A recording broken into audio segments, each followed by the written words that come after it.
There were several things about it that I just really loved, and I felt like were meant for me. Sure. And so I just was like, oh, I just want to do this. And I kept getting green lights, and I feel like I've been able to help people through difficult things. It's very doable to maintain, at a minimum, a part-time job, but even a full-time job, and to still pursue this path. Say, work as a coach for a company.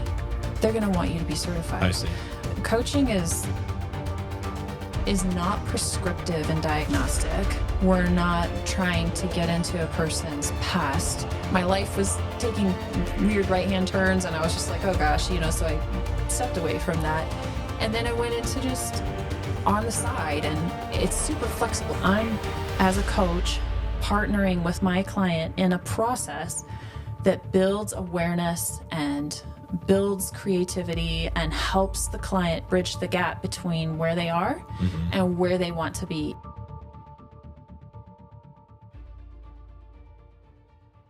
All right, welcome back, everybody. Career Insights, episode 10. Today we are speaking to my lovely wife, Holly. She is a life coach, among other things. But we're going to specifically talk about becoming a life coach today, how she got into that. What are the requirements?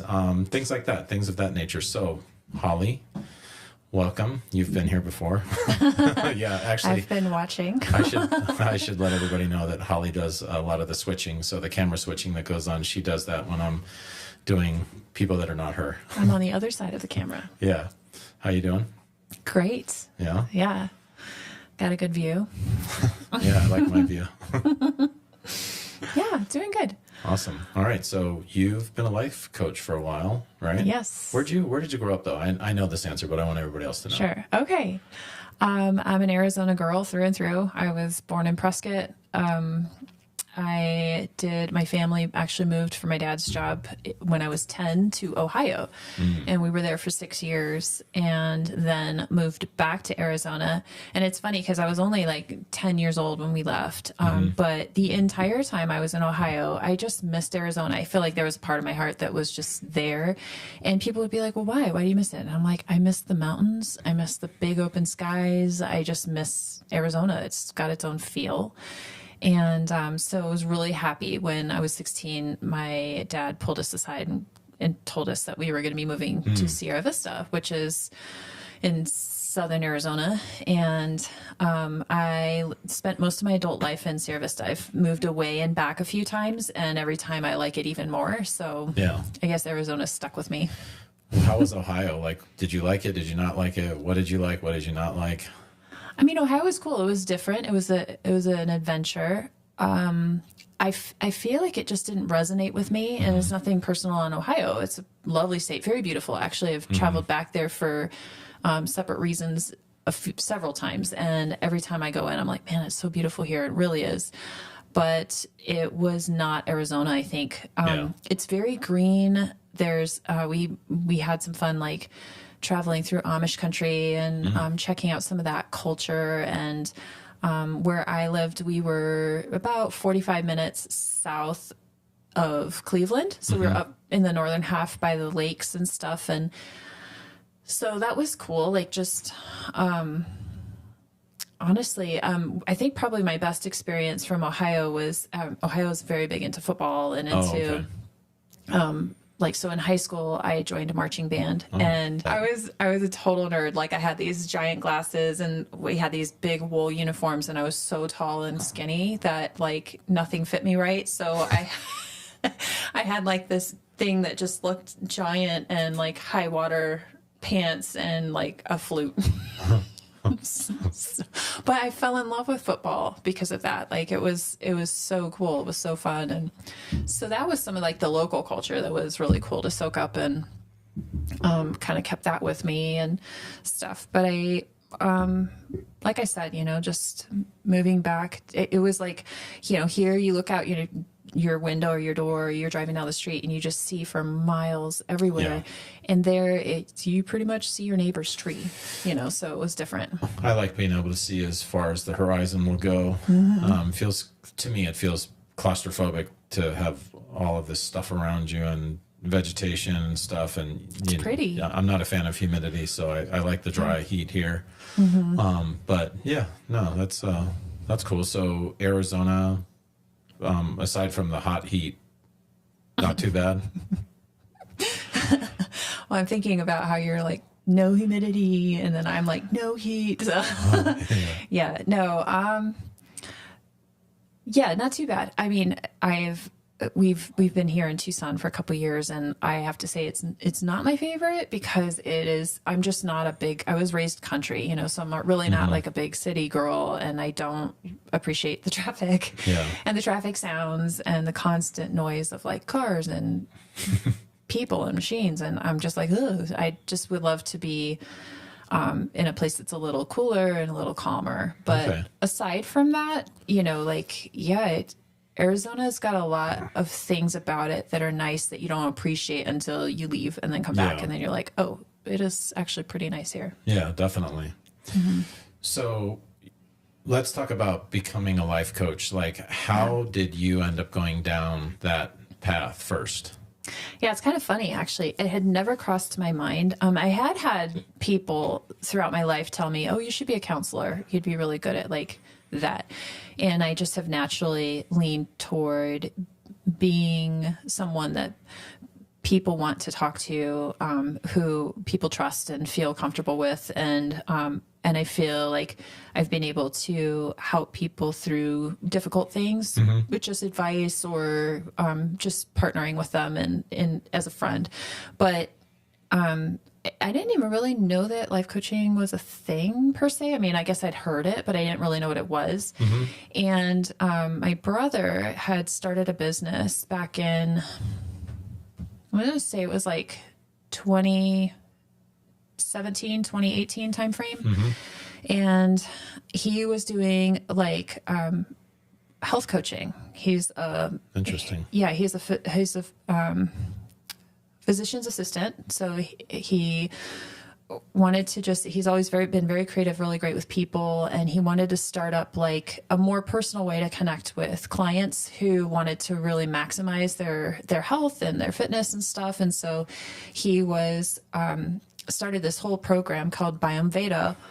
And I was really burned out on my job at the time. And we started talking about this thing, and I partnered with him, and not as much as like investing financially in the business, but he took me on and as an employee of his business, and I helped him with the back end of like business administration, organizing things, making sure his procedures were all lined up and how to deal with clients and all of that stuff. And it was great while it lasted, but for several reasons, the business had to take a different turn. And I ended up just like letting him offload the expense of having me as an employee. Basically, I just was like, okay, I'm going to step away.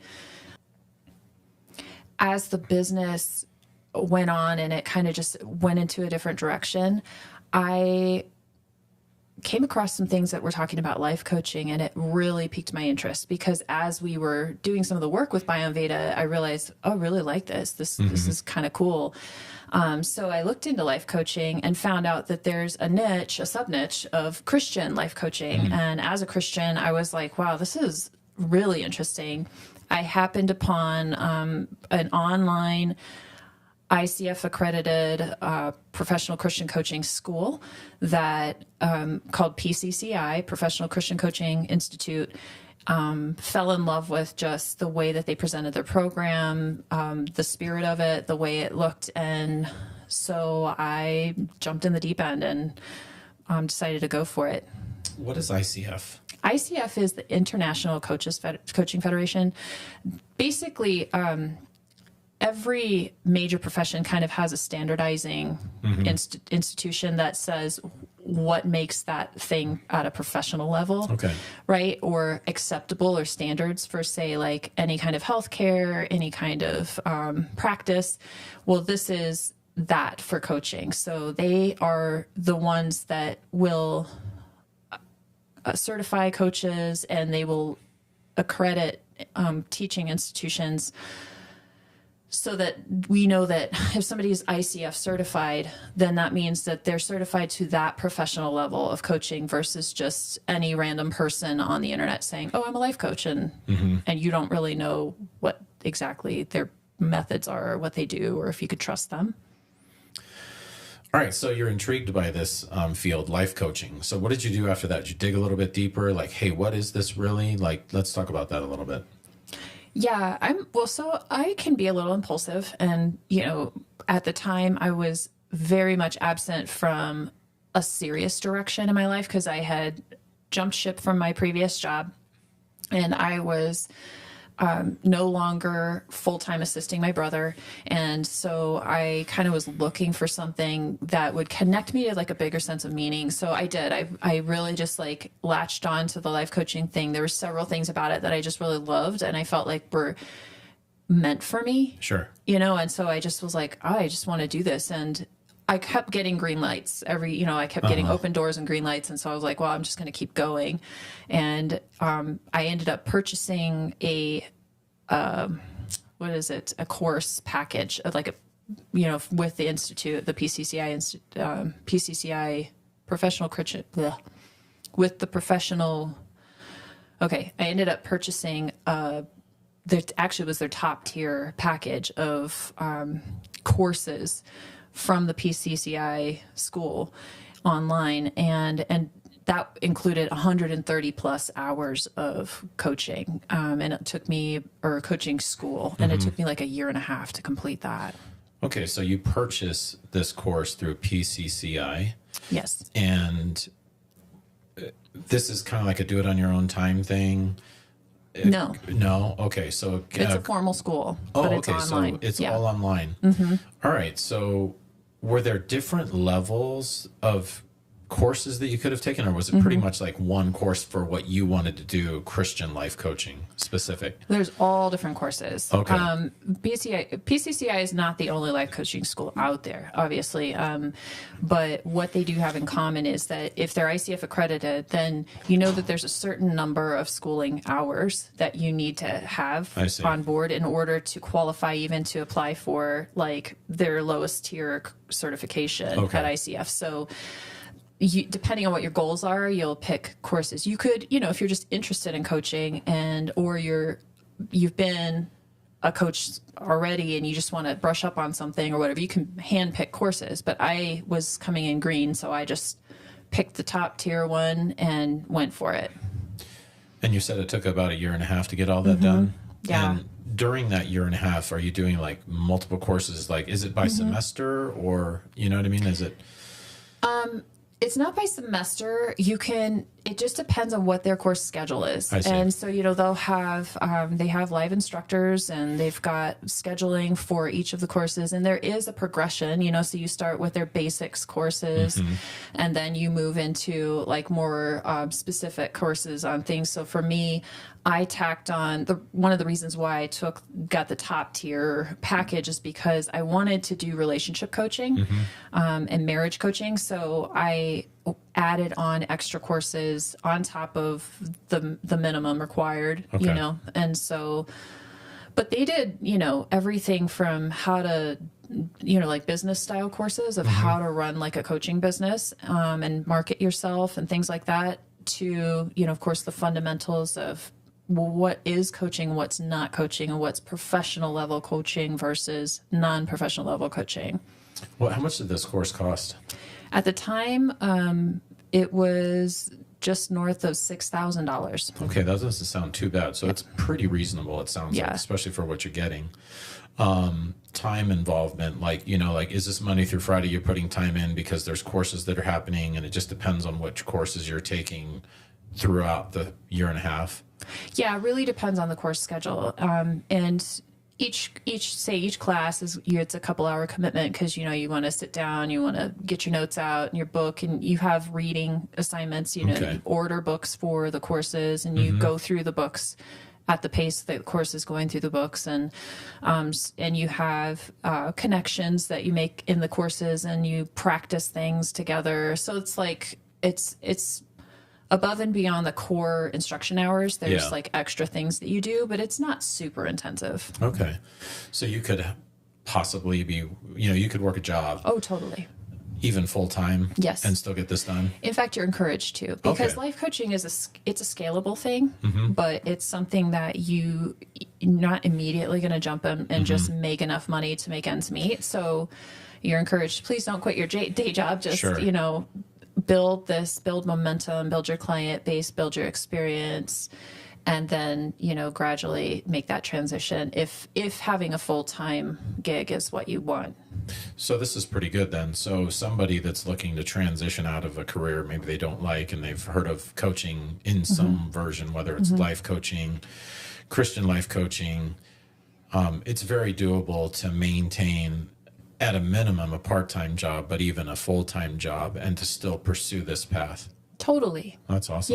Yeah, totally. It's totally doable. And like I said, there's other life coaching schools out there. So you can shop around, you can see, what it basically reverse engineer from what your ultimate goal is, and, find something that's kind of matches your vibe, something that you feel is in line with where you want to focus your energy and what you want to coach, the type of people you want to coach, and in what settings. Because you could be an executive coach where you're coaching people in a corporate environment, or you can be like, for me, I want to coach people who are more coming to me for maybe relationship reasons, or personal life goals and things like that. So there's this whole spectrum of possibility. The year and a half that it took you, is that pretty, would you say that that's typical? Like you couldn't really do it faster and maybe you wouldn't take so long? You know what I mean? Is that a pretty strict course schedule? I don't think there's a rule on that, to be Okay. honest, because it really does depend on which school you're going to, how they structure their courses. Granted, I mean, there's going to be only so fast that you could or even should want to Sure. rush something, because you do want to really absorb the information, and Yeah. it is a lot. It Okay. is it's a practice. It's something that takes time to really figure out, and it is like, say, 130 hours is a lot of schooling time. When you're considering you're also working a full-time job and living your life. So Can you explain what that means, the 130 hours? Is this like instruction time? instruction time. Okay. And then what does that mean? Let's go just a little bit deeper. Like, what does that mean when you say instruction time? Like one-on-one with a professor, or you have to be in You have to be class? attending a course. Yeah. Okay, got it. 130 hours. And that's, and that can vary depending on the level of certification you're getting. How many hours? Yes. Okay. I think it does top out at some point, because the higher levels of certification are going to be more based on accruing more practice time, like how many hours you're actively coaching. And also there's like mentor coaching, where you pay for a mentor coach who's, say, a master certified coach. Yeah. They will market themselves as a mentor coach. You hire them to mentor coach you, and they're specifically coaching you on your coaching skills. And so you'll record some of your sessions, obviously with your client's agreement, and you will listen to those recorded sessions with your master mentor coach, and they will review that with you and kind of help you hone in your coaching skills and make sure that you're coaching to the level that you're trying to get certified at. Okay. All right. So this is happening before you even finish then. So you're doing like actual book work, but then there's also going to be like, I don't know if it's almost sounds like it's almost like a clinical setting where it's like you're interacting with a client, but you have somebody supervising your interactions with that client. Is that right? Okay. Yeah, no, you don't. So you could, I guess, do that. But first of all, I want to make sure that it's clear that you can choose to do just schooling and just practice coach with your friends. Barter coach is what it's called. You'll barter coach with other people who are learning how to coach. So, hey, I like you. You're in my course. Do you want to barter coach? Like, I'll coach you for an hour for free and you coach me for an hour for free. But barter coaching can be considered like a trade coaching. It can be recorded hours, I think. Don't quote me on that, but I think you can also kind of put those towards your accumulated professional coaching hours. Or maybe you do a nominal, like it's like kind of a loophole where you like, I'll pay you $10 and you pay me $10. But I think it's paid coaching hours is what it is actually. So on top of the course hours, are there recorded coaching hours that you need before you get certification, or is that after you're certified? Yeah. So just to not be confusing, you can do the schooling hours first, then go into the certification process, which it doesn't have to overlap. There's no like mandate. It's not that strict. This isn't like medical school or anything like that. It's not that strictly monitored. It's more of just, you need to check the boxes. So one of the boxes is the schooling hours. Got it. Then you also have to have a certain amount of hours of mentor coaching. You have to have a certain amount of hours of actual paid coaching where you have a client and you're coaching them. And of those, you have to record a certain amount of hours of them. And those hours have to be submitted for approval to the ICF. They listen and ensure that you're actually coaching to that level, and then you can get certified. What does that mean then to get certified? Because is that the end goal? Like when you go through when you buy the course, your end goal is to get certified. Is that what that would be? Most people, yeah, I would imagine. Most people, yes. I think, but it's not necessarily like for me, I never chose to get certified. But that was because my goal was not to work in any environments where that was going to be something that was necessary. We can talk more about that because I have regretted that.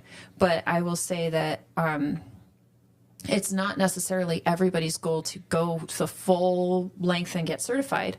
But, for me, it was important, ethically speaking, to get the type of education that would put me at that level and to ensure that I'm offering the best to my clients. It was just a whole lot of extra time and money that at the time in my life didn't feel necessary. And so I didn't pursue it. So then when you finish all the coursework, when you're done, you graduate from the course that you paid for. What is that like? How would I describe that? It like you get like a PCCI certificate. So Okay. I get I have course certificates for all of the courses that I took, and it's certified that I completed those to their satisfaction. I completed all of those courses, meaning I passed. And it's not like you get graded, but I attended, I participated, I demonstrated the skills that they were asking us to learn. And so to their satisfaction, they put the stamp of approval. She completed this course. And so I have papers showing that I completed that many hours of schooling. Yeah. And that allows you to be able to coach individual clients on your own if you decide to do so. Yeah.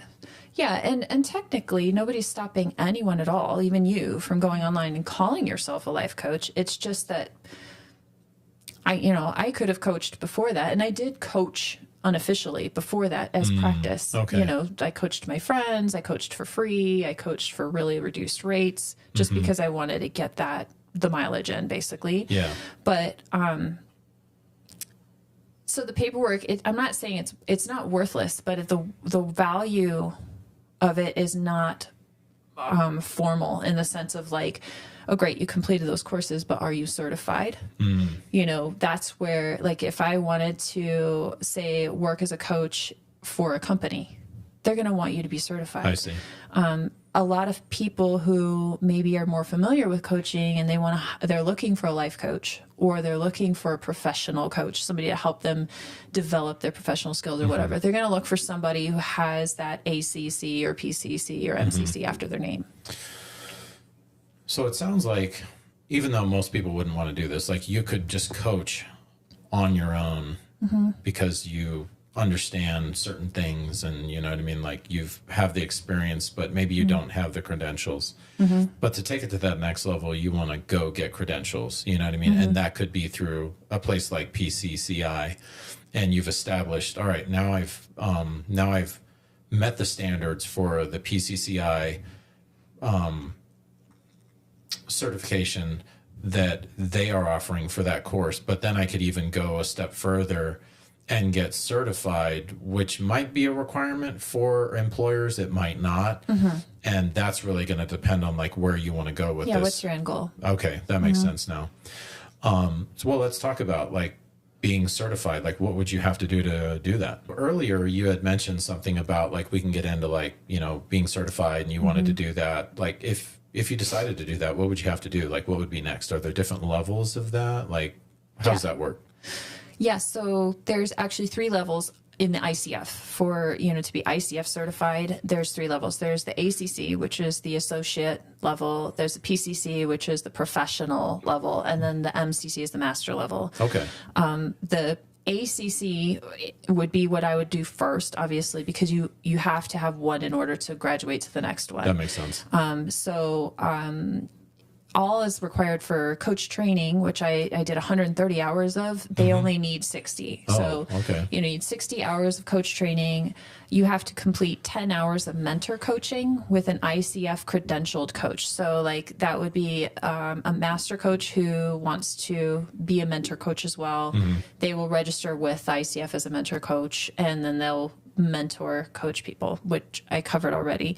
And then you complete 100 hours of coaching experience. So you have to log 100 hours of coaching experience. And then you pass the ICF credentialing exam, which is administered by the ICF credentials and standards. And you also need to receive a reference letter from your mentor coach. So that mentor coach will refer you. And I'm assuming this costs a little bit of money. Yeah, I mean, because mentor coaches are going to charge by the hour. And I'm not fresh enough. I did get a few hours of mentor coaching already, but that was back in like 2018, 2019 timeframe. So I can't remember what he charged at the time, but it can be pricey, you know. Okay. I mean, a couple $100 maybe per hour. And what are you getting this off the ICF website? Yeah. So any simple Google search will direct you, but the ICF website, you know, if you go directly to the source, the ICF website would be the one to go to. So if you look up the International Coaching Federation and you go to their website, all the information you could possibly want about getting certified is on there.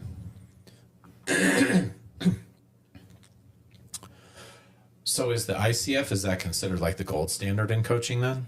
Absolutely. Okay, so there are other accrediting bodies, but the ICF is the one that's like the top tier standard. Yeah, I think one that, and I'm not super familiar with them, but one that I think is also pretty common is the IPEC. And I can't remember what that stands for, but the IPEC, that's also pretty common, especially in like organizational environments, like corporate environments and things like that. They also credential people, but I believe that the gold standard is always going to be the ICF as far as setting the pace of what does, and defining really what is a professional level coaching experience. Are there any places that you were made aware of that's like, you don't want to really go down that road, like some type of organization that's kind of like a fly-by-night type of thing, and it's like, you could get that, but there's plenty of those out there, right? I mean, and their main, it's just because they're not associated with the ICF doesn't make them inherently without value. Like, there's a lot of great people doing great work, and that's cool. Yeah. The problem is that when there's no standardization, you really are choosing to put a little bit of blind faith in someone to guide you in possibly some really sensitive areas of your life. I see. And what I think the biggest danger in, and you know, danger is a strong word, but you know, the biggest danger in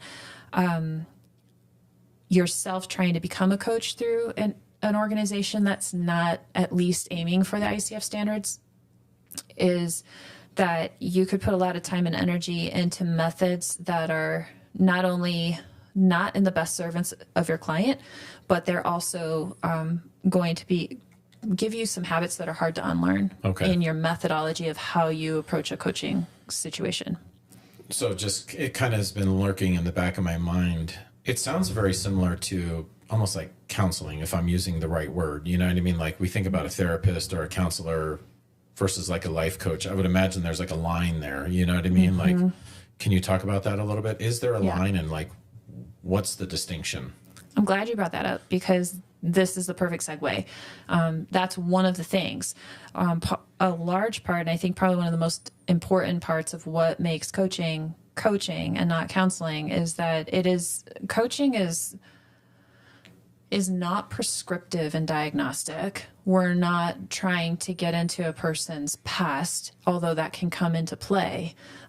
We're really forward focused, and we're in service of the client as a whole person coming, and we trust that the client is coming to the call as a whole person and is holding the internally the solutions to their problems. They just need help with the coaching process. So you're facilitating a process for your client. Versus counseling, it has its own value, and that value is that the counselor is trained in therapeutic approaches to help a person heal from trauma, to help a person deal with what's happened in the past. And that isn't to say counselors can't step into a coaching role with their clients. I mean, counselors absolutely can do that, but the reverse is not true. Like, I am very careful as a coach not to step into a counseling space with my clients because I've not been schooled in that, and I'm not trying to fill that role for my client. So in a counseling setting, it seems like there's like a diagnosis that kind of guides the person, the professional, in what they're doing, whereas this is different in the sense that, like you said it earlier, you're not really looking into the past. It might come up, but it's a forward, like from here on out. We're going from here on out. And not diagnosing anything. It's like, hey, can you explain that a little bit more? Absolutely. And I think it's really important for people to understand, both if they want to be a coach and especially if you want to have a coach, if you want to hire a coach. If the coach is doing their job to a professional level, they're pretty transparent in the process.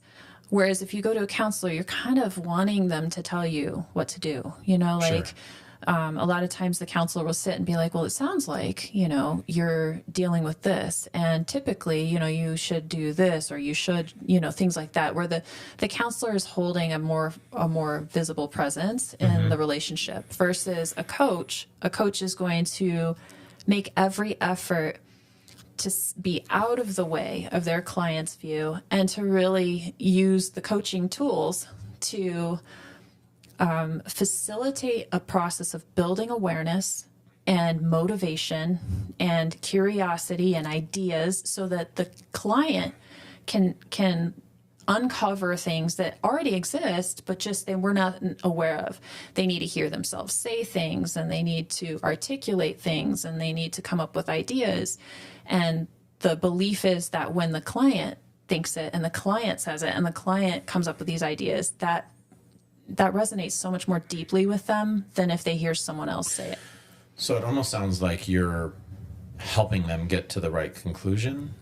Yeah, and what the ICF calls is a partnership. Okay. So it's basically like I'm, as a coach, partnering with my client in a process that builds awareness and builds creativity and helps the client bridge the gap between where they are and where they want to be in their life or in their relationship. That makes a lot of sense. Sounds pretty cool, actually. Yeah. What can a coach charge per hour? Oh boy. I mean, I would imagine it varies depending on your experience, but Completely. Like low end, high end, like what have you seen? Huge spectrum. Because it depends who you're working with, really. So a coach can go pro bono. They can do it as a ministry. They can do it as per what the client can afford to pay. That being said, speaking to the low end of things, it really helps that your client has some skin in the game. I mean, you want the person to subscribe to the process with a level of commitment, and oftentimes that comes with a monetary commitment that says, okay, I'm going to pay for this, and you just approach something differently when you've paid for it versus not. So typically, like the low end, I'm going to say my low end has been like $60 an hour, somewhere around there. Like it's not, or $50 an hour, something like that. It's low. It's not anything to cough at, but it's like, it is what it is. And keep in mind when you're charging or paying, the coach is spending more than just the time that they're with you. They're also reviewing notes from your previous sessions. They're making notes, they're organizing notes, and depending on the type of service the coach is offering, they could be providing like pared down notes for the client or things like that. But that's the low end. The high end, I don't know, hundreds of dollars. And then it also gets into some variables of, if you're doing group coaching where you're doing like a group session with 10 people at once or 5 people at once, you can charge less per person, but then ultimately you're making a lot more per hour. Yeah.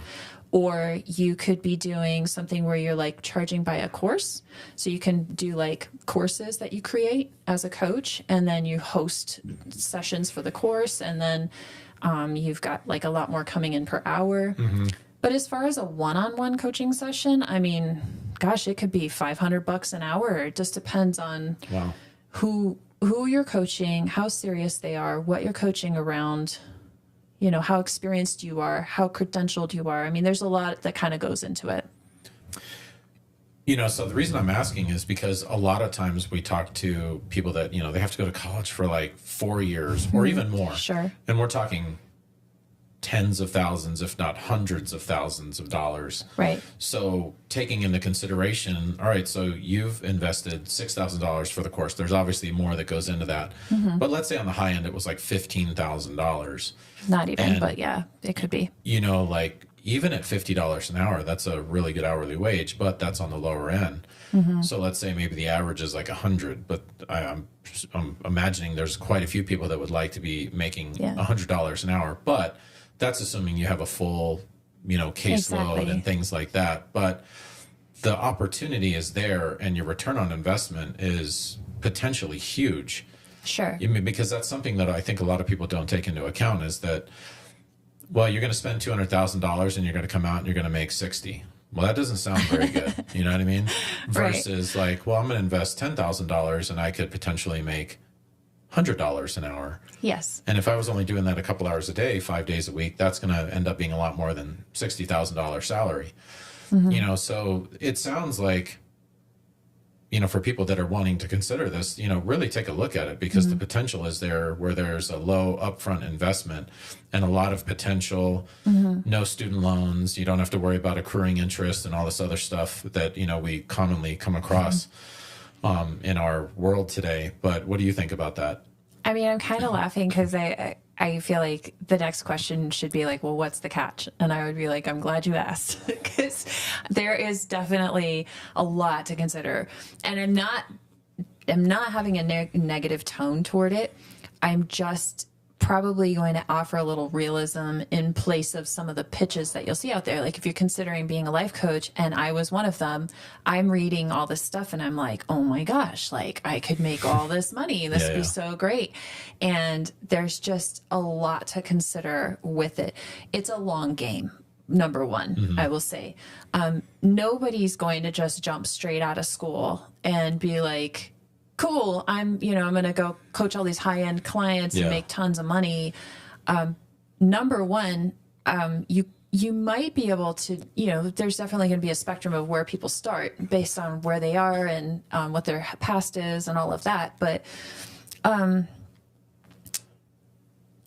this type of practice, you really only get better with practice. The schooling's good. It's good. But that's in your head. But then you have to develop the instincts, and you have to develop the comfort level. And I don't know about everyone, but I think most people do experience some sort of imposter syndrome for a long time of like, I'm sitting in this chair helping this person, and I feel like, what if my life's not perfect? And what if I'm struggling with things? And, there's a lot to contend with just to get that momentum going. So that you are building a caseload. But let's say you think, oh, I can make $100 an hour at 40 hours a week. That's, but it's not like that, because you only want to do like a handful of clients in a day. If that, you 3 to 5 probably is the max, because it's exhausting. I mean, you got to really be present with your person. And then you've got to consider, like, if you're building a business and you're doing this on your own, then there's a lot that goes with just keeping that momentum going, because you're marketing for yourself. You're thankfully, it can be just completely online. You don't have to have a storefront, which is great, but you do have to consider a lot that goes with that. So let's just hypothetical.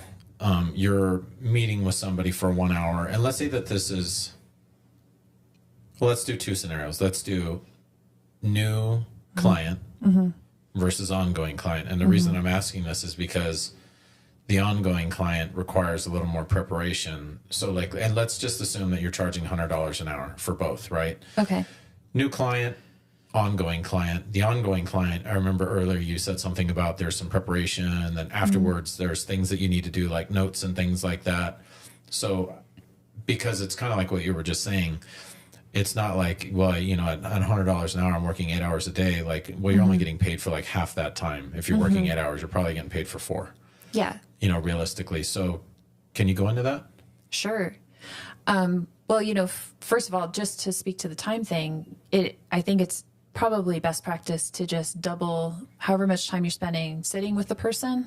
Double that is about the amount of time you need before to sandwich the call, because you know, you've got to redirect yourself, especially if you just got off a different call with a totally different energy. You know, you've got totally different thought process going on.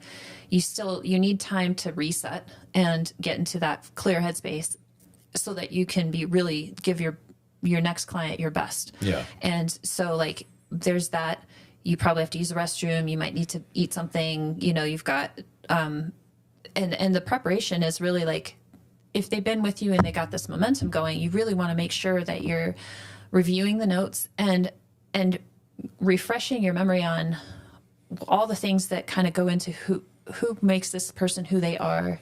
What are the patterns going on with them? What are the things you want to kind of just what are the questions that you're revolving around, you know, and the themes. So that way, when they're talking to you, you're holding the best space possible for them to really like work in. And, you know, then once that call is over, okay, everything's fresh on my brain. I'm going to go through and fill in the gaps of what I didn't write down while it's fresh on my memory. Yeah. I want to make sure everything's complete so that in 1 week or 5 weeks or 2 months or however long it is before you see this person again, the next time you pick up your notes, you know what happened. So that's that. Then if you have another client, right? Yeah. You're going for a marathon and it's like, okay, I need to stop, reset. So there's that. Well, that kind of makes sense, because as you were talking, I was also thinking about, like, you know, if I were doing this, it's like there has to be some time to prepare to be ready for the person that you have been working with, because you wouldn't want to just wing it, for lack of a better way to say it. You know what I mean? Oh yeah, that's what we talked about. You know, you would want to come in and, hey, this is where we left off. You know, we were talking about this, and you know, your homework was A, B, and C. How did that go? You know what I mean? Versus like, what were we talking about? You know what I mean? Like, where were we at? You know, because obviously that's not going to be very professional. So there's a certain level of preparation that's going to be necessary for somebody that's aspiring to be like a really great coach, right? Right. Yeah. And it's like, you know, each call is kind of unique, and the client has the floor and they can pick whatever they want to talk about for each call. But that being said, when they retain you as a coach, they have a big A agenda, which is like the thing that they're really wanting to get out of coaching in general. And that's what you're holding the line on. And it is one of the coach's job to keep tabs on that and keep a pulse on it. And if they feel like consistently they're going off in this other direction, like the person came to you as a coach because they wanted coaching on their finances and they really want to get that together, but the more you talk, the more they keep wanting to stray into the area of relationships, right? And then you can say, hey, so, you know, at some point you could be like, this, you kind of started off really wanting to talk about finances, and I want to honor that, but it seems like, you know, you keep going into this direction. Do you want to shift? You know, so you're holding awareness. You're helping them to know, oh yeah, that's right, I did, you know, and why is that a shift? And is this more important? And so, you know, you're right for that reason, that, you know, it's like the big A agenda, you want to hold on to that. But if they want to change at any time, absolutely, yeah, let's change. But you're just formalizing it. You want to make sure they have this awareness of, this is what we're here for. So what would be like an example of And, we can keep it very basic. Like, what would be an example of what somebody would want to be coached about? And how would that go? You know what I mean? Like, just a very simple example, like, man, I lack confidence. I want to be more confident. Can you help me? You know what I mean? Like, how would something like that go? Like, you're assessing this, and then how do you coach that? Yeah. So the first question of like what typically people want, I wish it was as simple as I had imagined it being, where people would come knowing what they want. But a lot of times people come coaching because they know they need help, but they just are. It's like when you don't even know what questions to ask, and you're just kind of like, I'm just stuck. Okay. And I've had a lot of clients come and be like, yeah, I don't really know what I want to coach about today. But they agreed to coach because they know they need to coach. And so part of it is just helping them locate where they are in the middle of their stuff. So it's knowing what questions to ask and, how to get them talking and how to get them curiously open-minded, exploring, well, what is going on, and a lot of it is, just the motivational stuff of like, I know what I need to do, but I just don't feel motivated. I feel disconnected. How do I articulate my goals in a way, or how do I get a momentum going in my life? Things like that. And so like, how would I coach that? Yeah. The first tool I like to utilize is just a lot of questions. What does this mean to you? Like, what would it look like if you were motivated? And because everybody's going to answer these questions differently, but the more they start talking, the more all of a sudden you'll notice when you're watching, like their eyes will light up at a certain point and they'll start to get, their energy will start to shift, and what would it look like if I was motivated? Well, I would wake up and blah, blah. Well, when was there ever a time in your life when it was like that? Can you describe that, Oh. Well, so like, I would like to point out, like, I think when somebody comes to a coaching call, there's, oftentimes people do kind of want more of a prescriptive approach because we're used to that. We're used to going to a doctor or a counselor or an instructor or a mentor or somebody, and they're like, do this. And so like, it can feel a little awkward at first getting into the rhythm of coaching because the person's like, well, I don't know. And then the coach is like, dig deeper. And that can be frustrating for a while. So then let's talk a little bit about that, because when you say they want things to be more prescriptive, like it's like, oh, hey, well, here's what you need to do. You need to do these 5 things. 1, 2, 3, 4, 5. But the reality is not that. What is it that what is the ultimate goal for you? Is for them to realize what 1, 2, 3, 4, and 5 are? Yes, because I think, and I will strictly and stubbornly hold on to this, is that I really believe that my clients do hold that. And I think they don't a lot of times. And I think the reason is because we have relied so heavily on the cultural blueprints that, we say, oh, well, okay, what do you want? And you have to do this, this, and this, and do it. And, we're also very used to popping a pill or saying, I don't feel well, so just take this and fix it or whatever. But I think, the coaching process is really intense in the way that it really challenges you to build awareness in areas where you've just kind of shut off your internal eyes. Okay. Like you've closed your internal eyes to what's going on inside for so long that you don't even know how to look at it.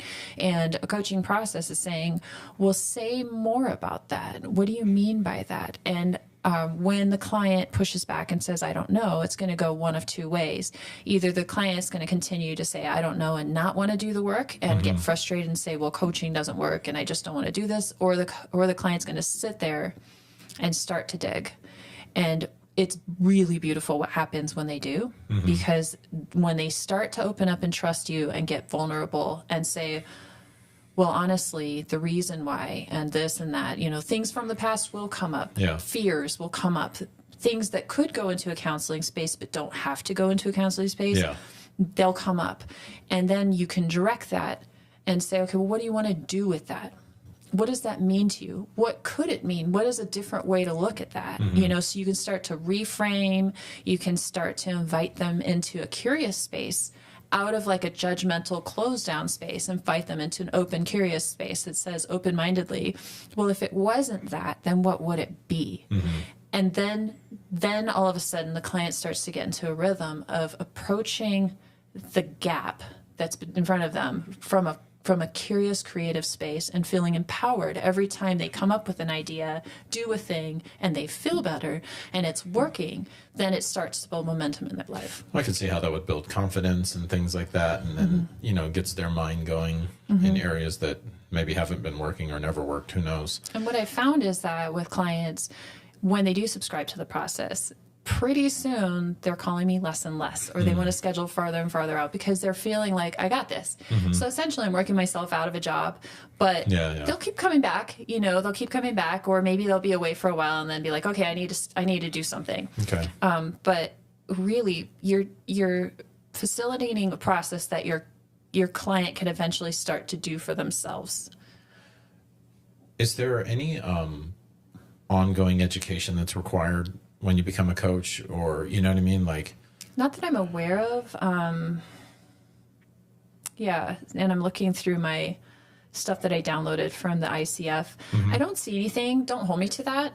But as from what I've heard, there's not. However, I think once you get into that space of being credentialed and you really just want to like continue to pursue this as an art and as a craft, it's something that you, as a coach, and what I've experienced is just this burning curiosity around, oh, there's these new methods or these things that you can do with clients or whatever. So I think the ongoing education is less formal in its form, but it kind of inherently just happens. Yeah, through experience. What about like, how would I say, like, what's the word I'm looking for? Like gratification, like, like, how is it? You know what I mean? Like some people are like, oh my God, I don't like my job. I feel like I don't get anything out of it. Like I don't feel like I'm serving a real good purpose. Like, how does that feel for you? Yeah, that's the thing. I coach because I love it. And I'm one of the coaches who has typically charged much less than what I could, mainly because and I'm very specific about who I coach, because it is just a side thing for me at this point. I do it because I love it, and it will always be that way. I think obviously there's different personality types, and I think some people are better suited to this type of thing. Some people are better suited to something else. But for those who typically feel like this burning desire to have deep connections and meaningful connections with people, and people who are naturally pretty intuitive, they can be really good and find a lot of gratification in practicing life coaching. What do you love about coaching? What you do? What really scratches an itch for me when it comes to like that deep, meaningful connection of the conversations that I have with my clients, of getting into that curious space and that awareness. So it's just enjoyable in that way of when the lights come on and when there's those powerful calls where we both walk away from the call going, wow, that was so good. Like the client just uncovered all of this. Whoa, I didn't realize that about myself. And I didn't realize that. And I'm so excited and I can't wait to try this. That is just amazing, because not only is it something that I just naturally enjoy, that type of conversation, but also I know that I'm serving my client, and I can watch them get better. And especially in the marriage coaching space, I actually am getting a chance to marry a couple that I have been coaching for years now, through a very beautiful and eventful relationship, they've had. Really cool. And so they were like, we wouldn't be here, we wouldn't be together if it wasn't for this, and we want you to marry us. And I was like, holy moly, like I can't even. Awesome. So that level of gratification just went a whole different level. Yeah. But I think just to be able to look at people in the eyes and know that their life is better because of the work that I'm doing with them. And honestly, it's their work. I have to be clear, it's really their work, that their blood, sweat, and tears they're putting in. But the fact that I'm able to facilitate for them and just be in that space is just such a sacred honor for me. So, and then some people have a sense of calling in their life and they want to connect to a sense of deeper purpose. And for me, this does that. So there's something we didn't really talk about the whole time, and I'm just going to ask you about it. Like, where does the Christian part come in all this? Yeah. So no matter who you are, you really try to be transparent in the coaching relationship, but we all hold worldviews. And, so my worldview is a distinctly Christian worldview, a biblical worldview. And so it's not going to affect the actual coaching process on a professional level. ICF coaching is ICF coaching, no matter who you are. That being said, it's going to affect some of the people that I tend to coach with who are the best matches, because not everybody's a perfect match for each other. Yeah. And then my heart in it, like, what do I want to do? Ideally, I really want to coach people not just to like accomplish whatever goals they have in their life, but I want them to go deeper in their relationship with God and their relationship with themselves as a child of God. And I feel like because when I coach people who hold that same worldview, that can come out and be an added layer of beauty that happens in that relationship. Yeah. What advice would you have for anybody that, is interested in coaching at some level, life coaching? Like what would be something you would want them to know, or multiple things? Yeah.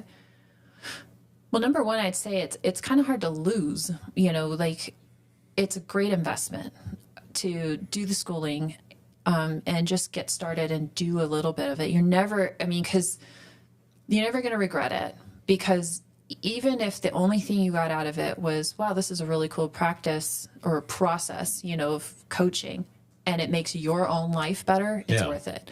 But what I've learned is, because I owned my own business right out the gate because I thought that's what I wanted to do, and decided I don't like that aspect. I don't like the bookkeeping and you have to be so consistent and you have to, all these things. And my life was taking weird right-hand turns, and I was just like, oh gosh, so I stepped away from that. And then I went into just on the side, and it's super flexible, I guess is what I'm trying to say. Yeah. You're not going to lose what you put into it. You're going to get it back. Do you have any regrets at this point regarding your coaching career? Honestly, I really wish I would have just bit the bullet right away and gotten credentialed. Okay. And it's not something I can't do now. It's just I wish I'd already done it. Yeah. Because I feel like I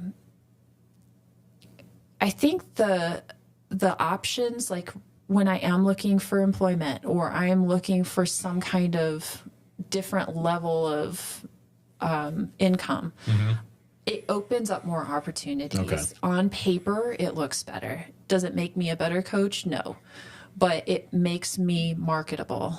And so like it opens more doors for me to be able to look on, Indeed for coaching jobs and say, well, I have a PCC or I have an ACC or whatever. That would probably be something that I would enjoy. So basically, like, hey, if you're going to go down this path and you're going to go take the coursework and get all of that done, you might as well just take that next few steps and go ahead and get that certification. Yeah. Well, you have to start off at the ACC. So get that at a minimum, and then as time goes on, you can pursue the PCC and then the MCC. If it's within reach for you, do it. There may be reasons why you don't, or there's reasons why I didn't. But I think that if you can at all feasibly do it, just bite the bullet and go that extra 9, get it done. Well, it almost sounds like, and you would know this, it almost sounds like you can do this while you're working. So you could be working a full-time job. Totally. And you could start coaching and working your full-time job. And then as your caseload or clientele starts to build up, you could slowly transition to where this is where you're going to be. This coaching might end up being your full-time job, and your other job might just be not your job anymore. Absolutely. Yeah, it really depends on your life situation. What are your expenses? All of that stuff. Is your current full-time job flexible enough where you can start to flex your hours a little? But no matter what it is, coaching is to the max extent. I'll say that again. coaching is to the max extent possible, very flexible as a profession. And that's just lovely. I mean, it's kind of hard to find. I like you have to factor this in. You don't have to, but you should. Return on investment. You know what I mean? Like what you're putting into it versus what you could potentially get out of it. Because ultimately, it all comes down to a lot of times like, well, if you, here's what you can make. And we all want to have a certain lifestyle, a certain level of income to meet that lifestyle. And this sounds very flexible in the sense that like it's not a lot up front, and there's a lot of potential depending on how much you're willing to put into it. Yeah. And yeah, I mean, it sounds pretty awesome. It's pretty cool. I mean, because even I noticed that just having the coaching skill set is something I can apply to my own life. I can coach myself through things. That's good. I can apply it to my marriage. I can apply it to my friendships and relationships. And it has shifted the way that I approach conversations with people, maybe when they're going through a hard time. Yeah. Instead of being so like present of like, well, I think, I know to ask more questions or to hold a space for them. And they may not realize I'm doing that, but that's what I do because I know it helps. And so like, it's kind of a cool thing to have. Yeah. The other thing I would tell people is, explore all of your options and there's tons of resources online. There's, even PCCI has its own podcast with a ton of, it's years of episodes now at this point. That's really cool. Of, all the things you could possibly want to know about what it's like to be a life coach, how to do it, at the different levels you can do it. Awesome. So, if you look up the Professional Christian Coaching Institute, you can find them on anywhere podcasts are, streamed. Yeah. And then, just look up your options. I mean, if you're not a Christian, you don't want to do that route, it doesn't matter. Like you can go down any route. And there are plenty of people of all different kinds of faiths that go to that school. And there's plenty of lovely schools that you can get education at. Awesome. So is there anything else that you would want to say to somebody that's looking to possibly do this? I would say, look up all your options, do some digging because there's a ton of resources online. There's like, even PCCI, the Professional Christian Coaching Institute, they're online. They have their own podcast with years worth of podcasts of that's really cool. Yeah, they've got like everything you could possibly want to know about being a life coach is there. And, like that is just one school. That's just one institution. There's like so many different places.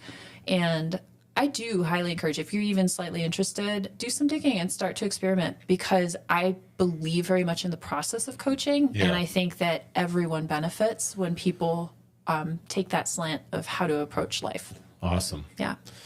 Well, thank you for sharing all this with us. It was really cool. And it's definitely something that, I think a lot of people should consider. Yeah. And if you're considering this, let us know in the comments. If you liked this episode, share it with somebody that maybe is looking to go down the coaching path. If you have any questions for Holly, just put them in the comments and I'll ask her and then I'll respond to that. And we'll see you in the next episode. Thanks for watching.